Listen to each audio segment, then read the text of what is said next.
Lisa Longstaff.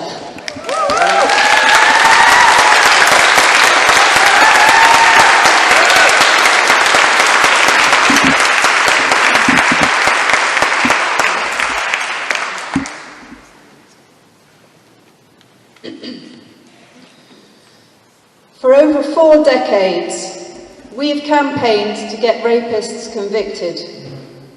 But the pursuit of Julian Assange is not about rape. It's the US government weaponizing and distorting rape in order to punish him for the WikiLeaks exposés on war crimes, rape and torture. In 2010 and 2012, we pointed to the unusual zeal with which Julian Assange was being pursued. It's unlike any other rape investigation we've seen anywhere.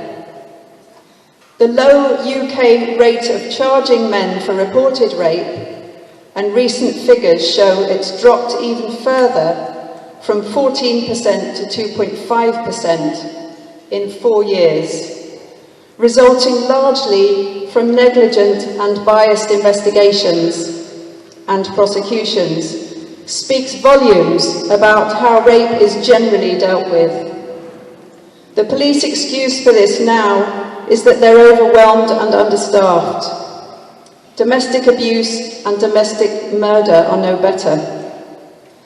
But every resource has been thrown at Julian Assange, at great cost to the taxpayer, for which he has then been blamed. In his case, the judicial process was corrupted from the beginning. Rape victims' right to anonymity and defendants' right to be presumed innocent until proven guilty are both crucial to justice for accusers and accused. But here, justice has been both denied and perverted, as Julian's dad said last weekend. On the one hand, the names of the women were circulated on the internet. They were trashed, their allegations dismissed as not real rape. Plenty of men have chosen to defend Assange by cussing out women in general, making ignorant remarks about rape and about women lying about rape. This doesn't help. It undermines Julian Assange. Women are always listening for whether people are attacking us again. I've had to pull men up on that while supporting Assange. On the other hand, Julian Assange has been treated by much of the media as if he was guilty, though he has never even been charged. And allegations relating to sex offences have now been dropped, as you know, by Sweden. I've had to pull women up publicly on this. Swedish and British prosecutors are responsible for how the women's allegations have been handled. As with every rape prosecution, the women are not in charge of the case, the state is. Assange has been consistently smeared because it supported their key aim, which we always said was to extradite him to the US to face prosecution for the WikiLeaks about US and UK war crimes, as has been said. Sweden and the UK state have been happy to facilitate. Evidence emerged that the UK ordered Sweden not to drop the cases sooner, so it was clearly politically motivated. As soon as Julian was removed from the Ecuadorian embassy, the US initiated extradition proceedings and laid 17 charges, including for espionage. Sweden and the UK held on to the sex offences allegations until just recently because it suited the timing of the extradition plan. But I'm glad it's now been dropped, so we can sweep it aside.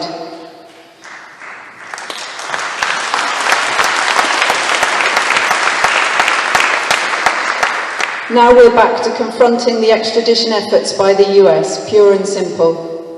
I'm so grateful to UN Rapporteur Nils Melzer for publicising how the prison that he's been in is torture.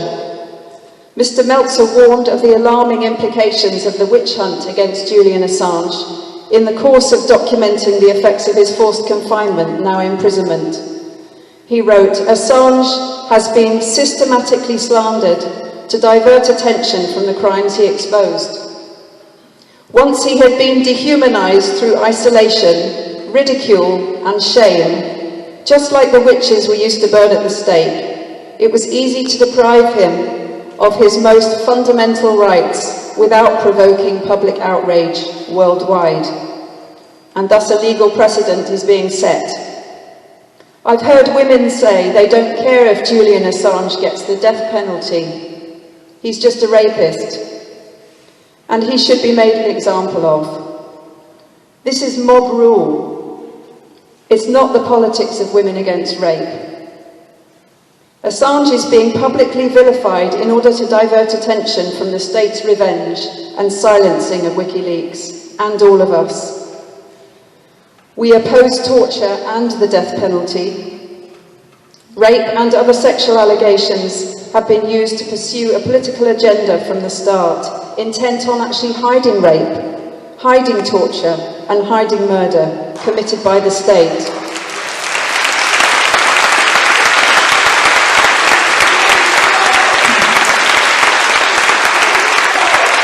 The people who want to torture Assange are themselves the rapists. They are the racists. They are the murderers. They run the establishment. We are alarmed, like Niels Meltzer and others, by the precedent this sets for journalists and whistleblowers everywhere. Others have shown themselves ambitious to join this corrupt establishment, or unable to resist the attraction of state power, and they've joined in. The British media must take much of the blame for this.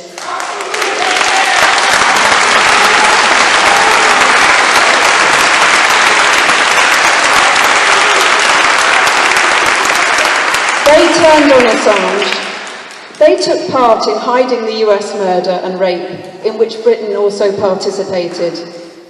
People have been invited to join in the witch hunt. The case against Assange was not based on evidence. It's become so distorted. He's a bad un, so let the state kill him. We've seen thousands of cases right here with perfectly good evidence dropped. While the Swedish case, which was clearly railroaded by state prosecutors, with weaker evidence was pursued by this international alliance. We've also worked with thousands of rape victims who are seeking asylum from rape and other forms of torture in other countries. We witnessed British government after government accusing women of lying, deporting them with no concern for their safety or that of their children. So don't tell us they're concerned about victims of rape.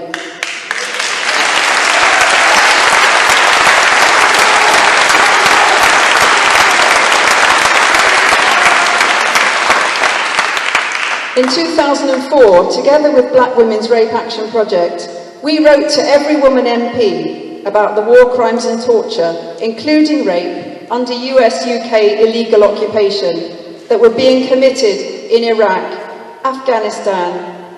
Not a single one replied. Now, Chelsea Manning is also re-imprisoned, despite President Obama having commuted her sentence, as has been said. She used WikiLeaks to expose the extensive cover-up of rape and other sexual violence and murder, including of women and children, by the US military in Afghanistan, Bosnia and Iraq. Do these victims not count? I saw no open letter by women human rights lawyers for justice for them. Chelsea Manning was detained in solitary for a second time in May, a month before Assange was arrested, for refusing to testify to a grand jury against Assange, which is closed to the public. We must also get her out.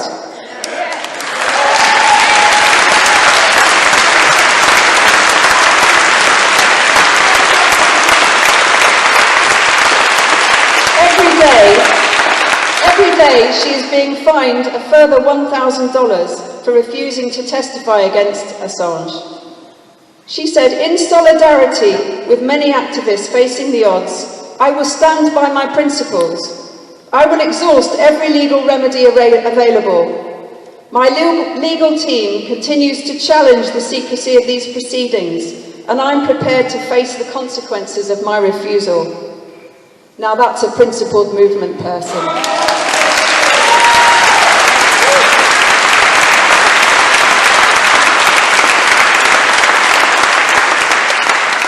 She's in good spirits, and she's embarked on different educational and other projects towards her release. Please write to her in detention as well. Details can be found on the Payday website, refusingtokill.net and elsewhere. They're an organisation of men based at our centre who've built an international network of anti-war refuseniks. They've worked with us for years, demanding refusing to kill, refusing to rape. Queer Strike is another great supporter of Chelsea. Every year at Pride, they campaign publicly with inspiring banners like "No Pride in the Slaughter of Others," "Free Chelsea Manning." They organise pickets and generally speak out against apartheid, against Palestinians, corporate sponsorship and other state corruption. And there's been mass support for Chelsea, especially in the US queer communities, especially in San Francisco.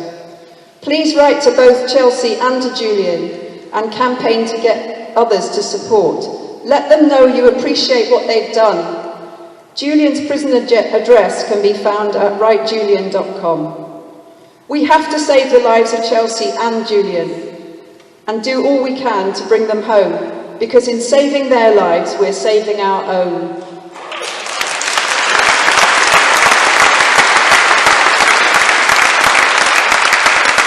Both Julian and Chelsea have already suffered years of isolation, confinement, imprisonment, public vilification and humiliation, longer and more shaming than many men convicted of rape.